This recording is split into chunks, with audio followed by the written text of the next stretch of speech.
what does purpose look like among diverse groups of young people? So like I said, research on the topic kind of got underway about 20 years ago.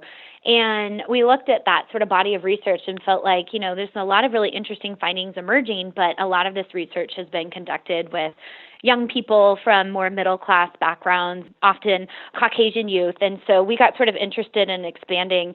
We've done studies with low-income youth in Los Angeles, with young people growing up amidst the global economic crisis in Greece, young people in Liberia, homeless, so these are street children growing up in Liberia. We've done a lot of research with adolescent young adult cancer survivors, looking at the role of purpose in that population. And then I'd say the second area that has been really interesting for us, that we've really enjoyed exploring, is what kinds of things can we do to intentionally foster purpose or really help young people discover a purpose for their lives.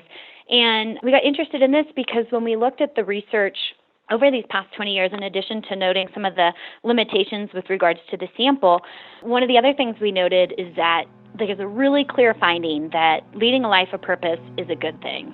It's associated with all kinds of physical health. There's actually some, I think, really fascinating research looking at changes in the biology among individuals who discover a purpose for their life, because these young people experience a regression in some cancers and, better outcomes with regards to chronic pain. I mean, really crazy findings. Individuals with purpose sleep better than individuals without purpose. They even live longer. And not only is it associated with physical health, but also psychological health. And so some of the early research we did looked at that, and we found again and again that young people with purpose reported being happier and much more satisfied with their lives, more hopeful. And then because we're interested in looking at youth, we even looked at sort of academic outcomes. And we found that the presence of purpose among young people was associated with all kinds of indicators of academic success, things like resilience, the ability to kind of bounce back, with grit, right, the ability to, stick with something that we call internal locus of control, which is just this feeling that sort of your academic fate is within your hands. You have control over it. It's not being controlled by some sort of external force. We even find that young people with purpose report that their schoolwork is more meaningful.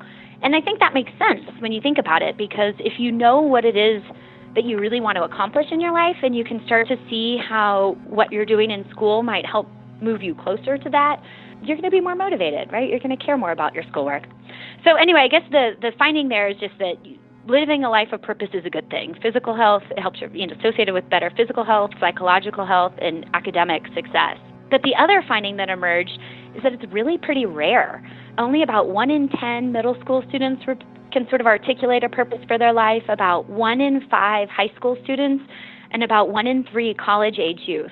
Even among adults, only about 40% of adults can really articulate a clear purpose for their life. So kind of across the lifespan, it's really more the exception than the rule. And so taking those two findings together, one that, living a life of purpose is a good thing, and two, that doing so is relatively rare, that's how we got interested in sort of designing these